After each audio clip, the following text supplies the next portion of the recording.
How are you doing, children? Good. Okay. Do you remember the previous chapter, that is The Sound of Music?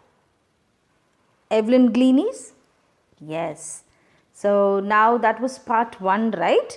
This is part 2. Okay, before we could enter the chapter, do you want to know these people? What instruments they play? See, can you see the image given over here? And this same image is also given in your textbook. Okay, a brief description I'm going to give you, and then we will go into the lesson. Okay, see, the first one is Pandit Hari Prasad playing the flute. Second one is Vilayat Khan with the sitar, and then the Akharai sisters, they are violinists, and then Ustad Zakir Hussain with the tabla. And you remember Wahtaj. Yeah, he is Zakir Hussain. And then comes Ustad Amzad Ali Khan with he's a sharod player. And then Kannukudi Vaidyanathan, violinist again. Pandit Ravi Shankar with the sitar. And the last person, a legend who we are going to talk about. And the lesson is all about him. And he is Ustad Bismillah Khan. He's a very famous, a very renowned Shehnai player in India. And he's a legend. Legend means what? A very famous person in a particular field. So, in the field of music, he is a legend. Okay? You know what he did? There's a historical significance. You know what he did on the day of independence, when India got independence, that day, that is when, on 15th August 1947, he played the Shehnai, it seems. Where? At the Red Fort. And when was this played? This was played before the Prime Minister of India. Who? Yeah, Pandit Jawaharlal Nehru ji. Before he could give his speech, Bismillah Khan played the Shehnai in order to signify something auspicious. That day was very special, very auspicious. So, it was great for India, right? So, something auspicious for the whole country was about to happen. That is, we are declaring the independence. Yes. So, India was about to get freedom, isn't it? So, on this occasion, who played the Shehnai? It was Ustad Bismillah Khan. And we're going to talk about him only.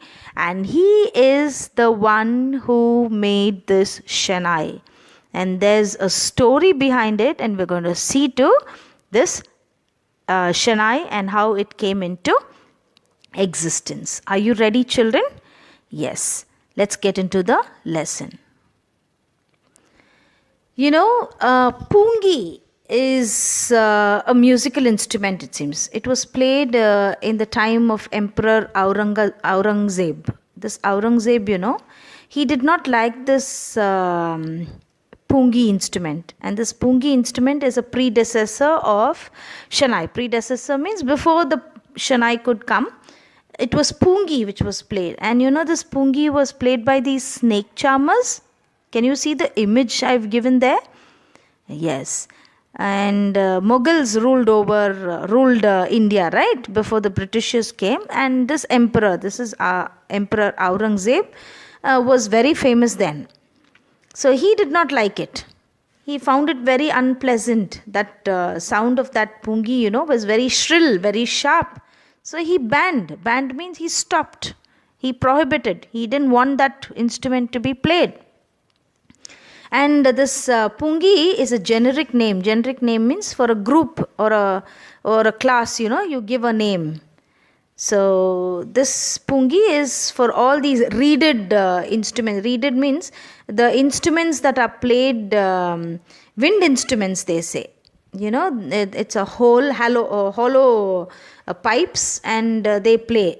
Air will be blown in. Okay. So that's how these flutes, flutes. Yeah, such instruments are they also come under pungi.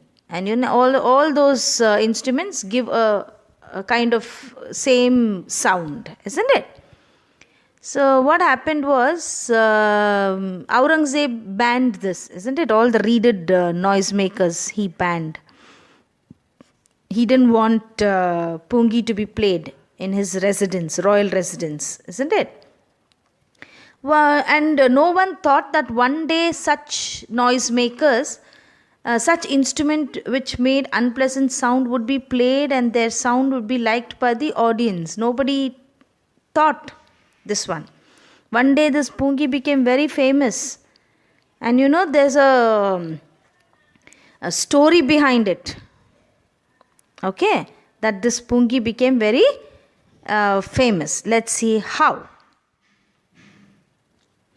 You know, this instrument, came from a barber of a family of professional musicians. See, a barber. Who do you call a barber, children? Barber is the one who cuts the hair, right? So one boy from this barber family, he belonged to this family and they were professional musicians too. They loved music. And you know, this boy was impressed by this Pungi and he wanted to play the Pungi. Because he comes from a professional musician background, So he wanted to play the Pungi, but he knew that the sound which is produced by that Pungi was very unpleasant and nobody will like it. So what did he try to do? He tried to improve the sound. He tried to improve the tonal quality. Tonal quality means tried to improve the sound. So what did he do? Let's see. This barber, he took a pipe, okay, which was a hollow stem. He took a pipe which had a hollow stem. Hollow means it is empty from inside, okay. So it was longer and broader than the Pungi. Pungi was shorter, but this pipe which he took was longer. And what did he do was he made 7 holes on the body of the pipe. See, I've given the image. You can see it. So if you have seen a flute, something similar to that. So he made around 7 holes in it, it seems. Then what did he do? He blew air into the pipe. And also he closed and opened different holes. He found that the sound which was produced, when he closed and opened the holes, it sounded very nice. Very melodious it was. So what did the barber do? He took this instrument and he went to the court, again royal court, where to King Aurangzeb, okay. And he played this instrument in the royal court. And what happened? Everyone liked the sound produced by it, it seems. So the royal court thought that this instrument was different from what? From Pungi. So they wanted to give a different name for it. So here the story comes. How this name came. So I'll tell you what the name is. The story behind the name of this instrument is, this instrument was played for the first time in the royal residence of the Shah. Shah is Shah is the name given to the Mughal kings. And the barbers those days, barbers, they were called as Nai, it seems. Indian term for them was Nai. Okay. So the Mughal emperors were called Shah and the barbers were called what? Nai. So because it was played the first time in the royal residence of the Shah, it was named after Shah. So it was Shah, and found by whom? By a Nai, that is a barber. So Shah Nai, that's how this name for the instrument came as what? Shehnai. You got it? So one person from the barber family, who is also called Nai, he found this instrument, new instrument, right? It was not like the Pungi. And it was played where? First time it was played in the royal court of the Shah. So it was called as, so it is named after that Shah. So it is Shah Nai. That's how it came into existence. Now we are going to talk about this Shehnai only. And this Shehnai, was very auspicious. It became. It was considered auspicious. Auspicious means it's for promising to bring good fortune. If you play the Shehnai, something good will happen. A good omen. Something like that, okay? Something for a good purpose. For the weddings. And then in the temples. So such places it was played actually. So it became very auspicious. The sound of the Shehnai, which was prohibited or which was banned by Emperor Aurangzeb, has become very auspicious now. And this was found by whom? This was found by Bismillah Khan. Okay. Now what happened is, the Shehnai was a part of the Naubat. Naubat means, Naubat is an Urdu word, and it means traditional ensemble. That means a traditional group of 9 musical instruments. In the royal court, such instruments around 9. Now means what? 9. So 9 instruments like that is called the ensemble. Ensemble means instruments considered as a group. Okay, so 9 instruments put together is called the Naubat. So these 9 musical instruments were played at the royal court, and Shehnai also was a part of Naubat. See, now Shehnai was also added into the Naubat. Okay.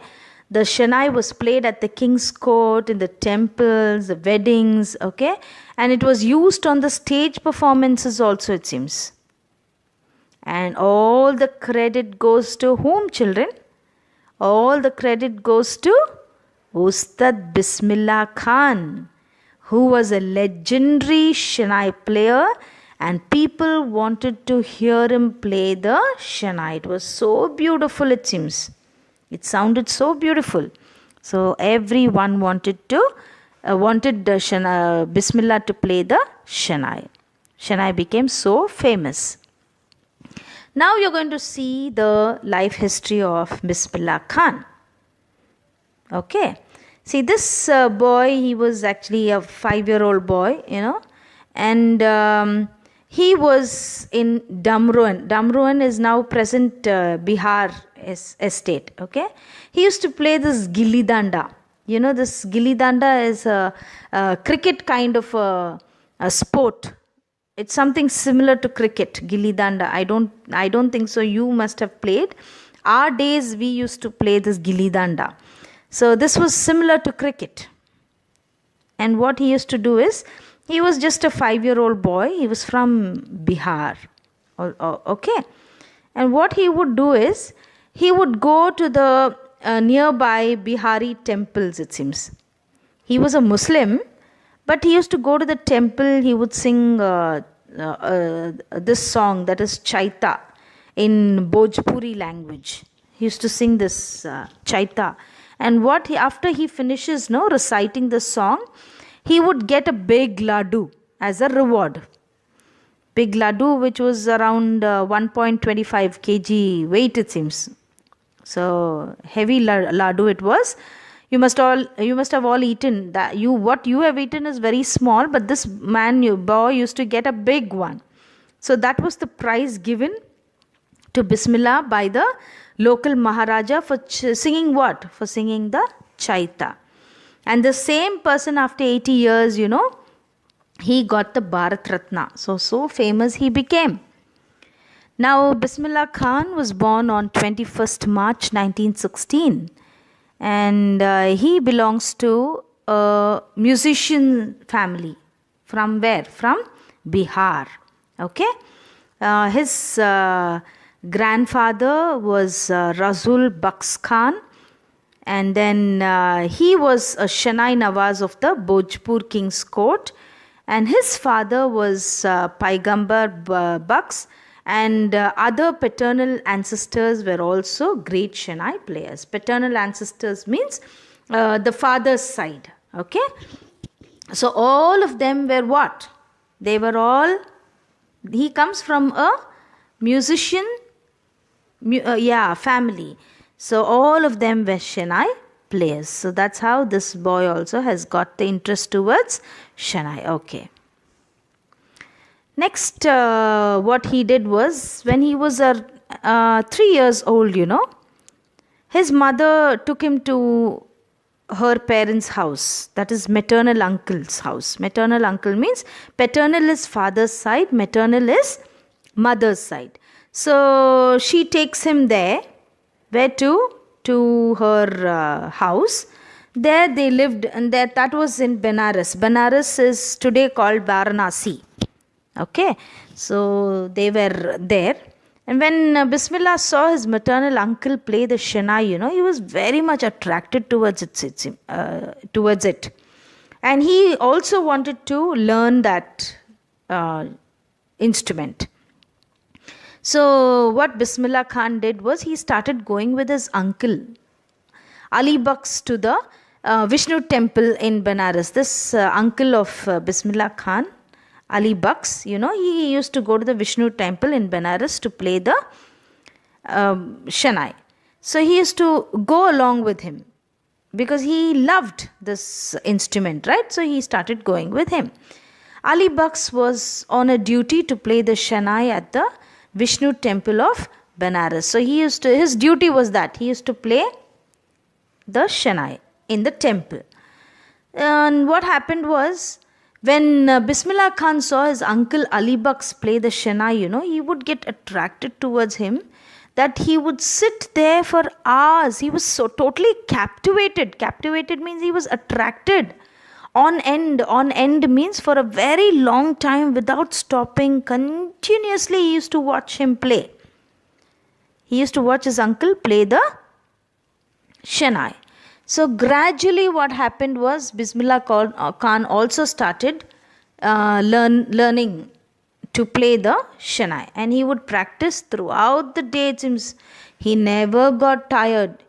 He was totally captivated by the Shehnai. And what he also used to do is, for many years, Ustad Bismillah Khan remained in Benares. He was with his uncle, I think. So he remained there. And he would visit the temple of Balaji, the temple of Managala Maya, and would remain on the bank of river Ganga. So Varanasi, Ganga is there. So he used to sit on the banks of river Ganga, and where he used to practice the Shehnai all by himself. Solitude means solitude means becoming. He was alone. Sitting alone, and he used to play this Shehnai for hours. So he was training himself. Okay. Next, what he did was, here we come to know that he was a very talented player, right? So he was so impressed, and he was also motivated by the river Ganga, and it provoked him to improve his performance. And what he used to do is, he was sitting on the banks of Ganga, and he invented many ragas, it seems, that were considered impossible to be produced by the Shehnai. See what all he did. Not only making the Shehnai, he also started to invent new ragas with the Shehnai. So Ustad Bismillah Khan worked very hard, and he invented what? Different sounds with the Shehnai. Okay, let's see what happened next. Next was his bright future. See, he was practicing right now his future. Let's see how he came up in his life. We're going to see his future. Yeah. And when Bismillah Khan was around 14 years of age, this was the start for him, for his life to become bright, for his future to become bright. He was 14 years, and what he did was, he accompanied his maternal uncle. He was with Ali Baks only, isn't it? So he went with Ali Baks to Allahabad Music Conference.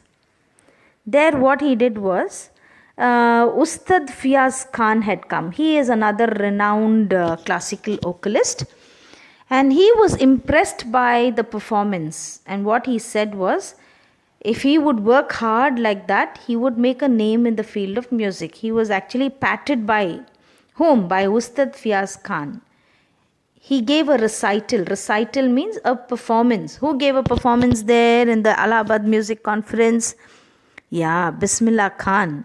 So when Bismillah Khan gave a performance, this Ustad Fiaz was another classical vocalist, and he was a famous person. What he did was he patted him and he said, work hard and you shall make it, he said. Okay. And next is what he did was the All India Radio. See, nowadays there's no radio, so you do not know much about radio. But you know, the olden days, radio was very famous, like how TV is nowadays. Everything came out on the radio only. So this All India Radio, it was called. All India Radio in Lucknow in 1938. There was a performance being given by Ustad Bismillah Khan. He started performing there. So that is where they become famous. Now how when you do a TV show, you become famous, right? So those days it was the radio performance. So this man also, Bismillah Khan also, he started performing from there. Often his Shehnai performance would be on air. Okay, so very often air means now here it is told about the radio. Radio is through air only, no? It goes and reaches. So this started to he started becoming famous. He was the first Indian to greet the entire nation through his Shehnai, and he played the Shehnai from the Red Fort on this memorable occasion. See, so what did he do? And he played what is the, I told you, no, the very beginning slide I gave you, I told you that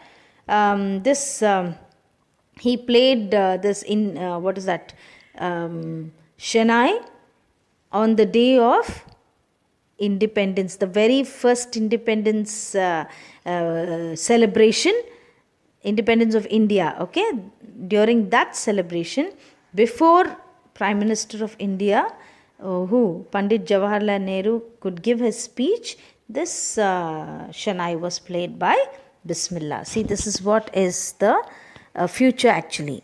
Okay, what he did. Yeah. Next, let's see. Not only this, he started his career from when? From very small, but 14 years he started, his bright future started coming. He started to come up in his life.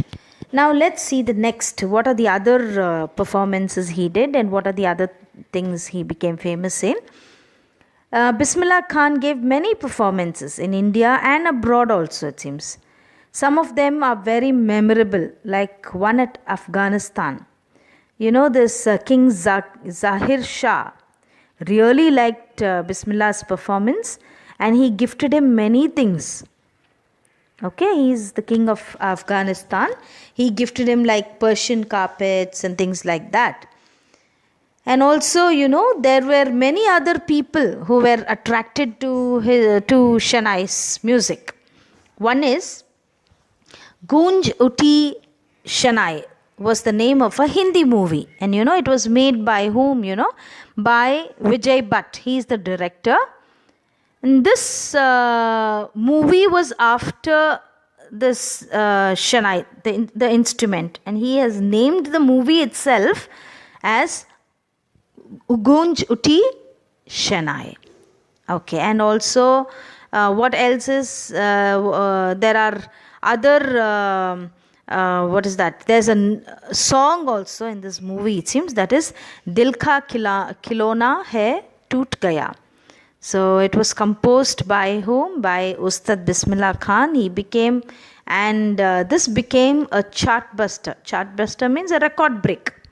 Okay, so this is how his what is that, career started. He became very famous also. Although this song was a chartbuster, you know, Bismillah Khan got a lot of success in this film, but he composed music for only 2 films, it seems. And the names were, one is Gunjuti Shanai, and then a Kannada movie, that is Sanadi Appana was the other movie that he made. But he did not like much of this film world. He says that I just can't come to terms with the artificiality and glamour of the film world. So he emphasizes on that. Emphasizes means he lays stress on it. He says no, I don't like the artificial world of films and the glamour. The film world he did not like. So that's why he did not compose more of music for any more movies. Okay. Next comes his awards and recognition. Let's see what all awards he has got. He got a lot of awards and he was recognized at many places. Bismillah Khan got a lot of recognition and was honored with what? With awards. He performed all over the world, not only in India. He also was invited to different places, and he performed all over the world.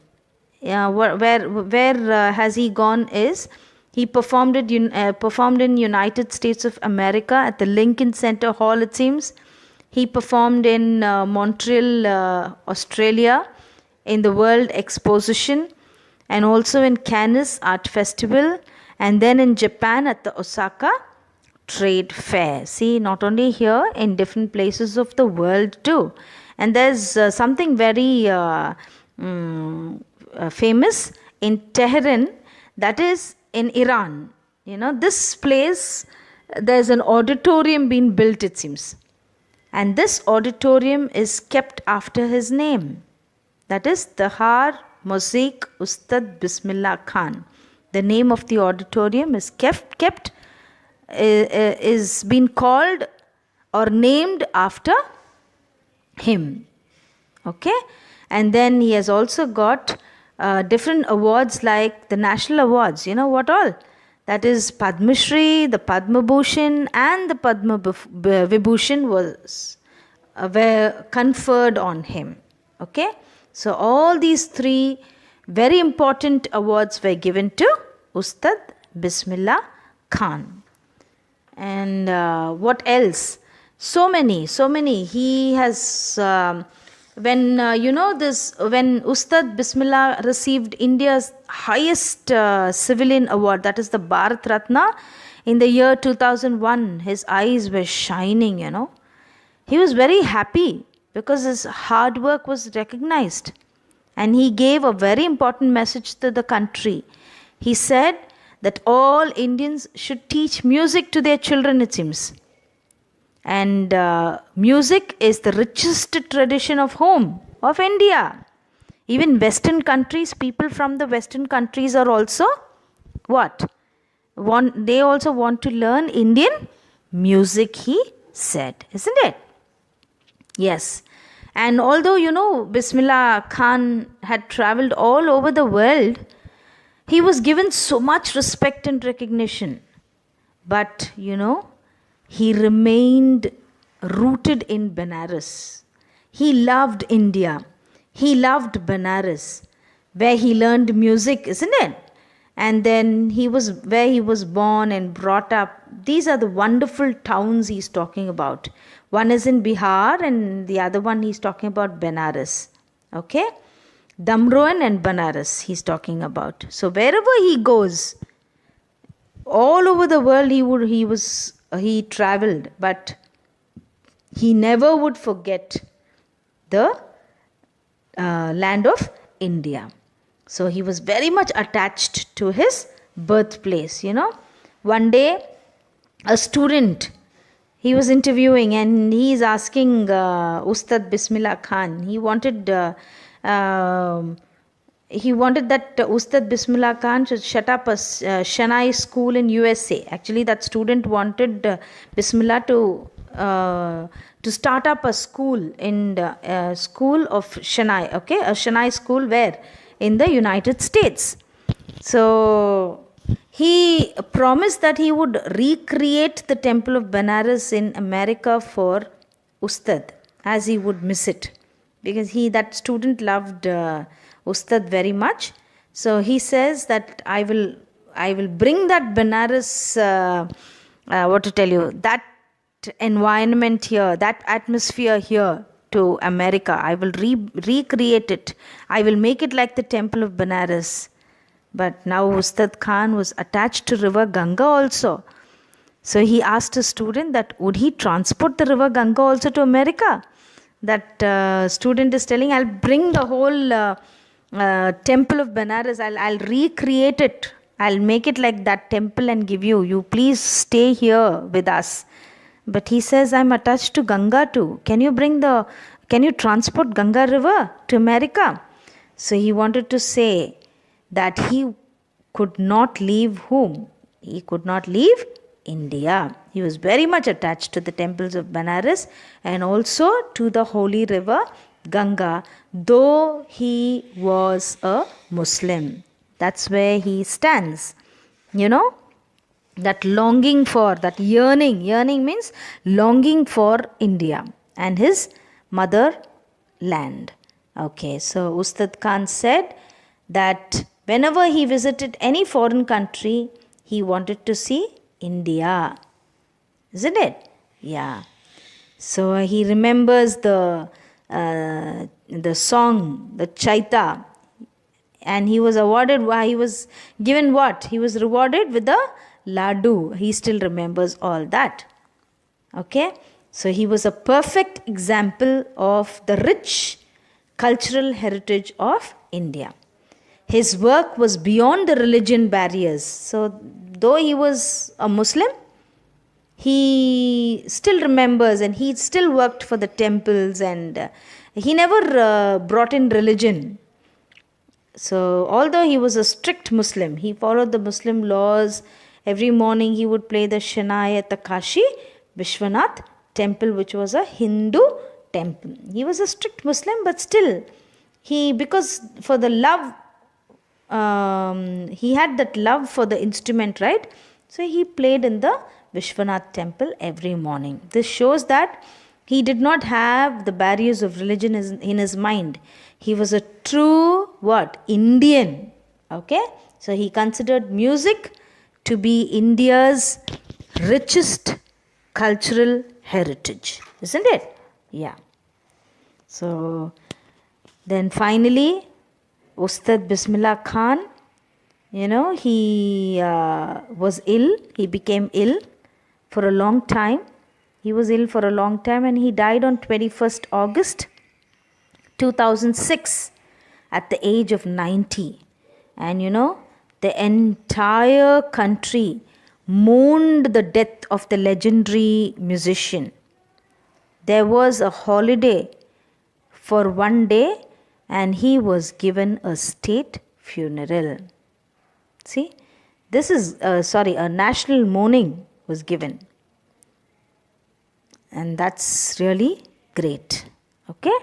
So there are word meanings given over here. He is a great man. The part 1 talks about Evelyn Glennie and part 2 is about Ustad Bismillah Khan, who found the Shehnai. Now comes the word meanings. Band, shrill, unpleasant, generic name. Okay.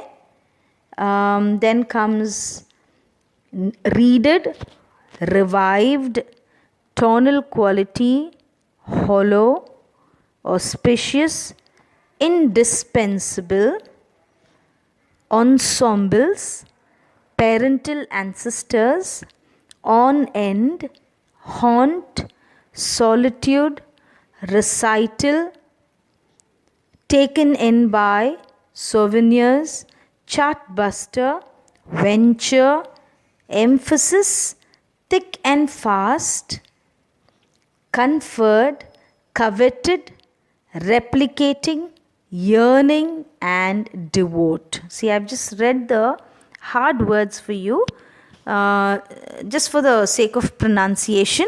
So I want you to repeat it. Okay. And then one more thing I want you to do is please read at least a page and record it. Okay. A voice message can be sent to me if you have the phone number. Okay, and it's like an assignment. Reading is very important, right? Reading habit should be developed in you. So if you don't read the lesson, see, I've just given you points as to what the lesson is. I've given you an explanation of the lesson, but I haven't read it. So I want all of you to read, and the hard words are read for you. So I want you all to read the lesson carefully, and better see that you record the voice, and if you can, you send it to me. Thank you very much, children. I hope you all understood. Okay? Yes.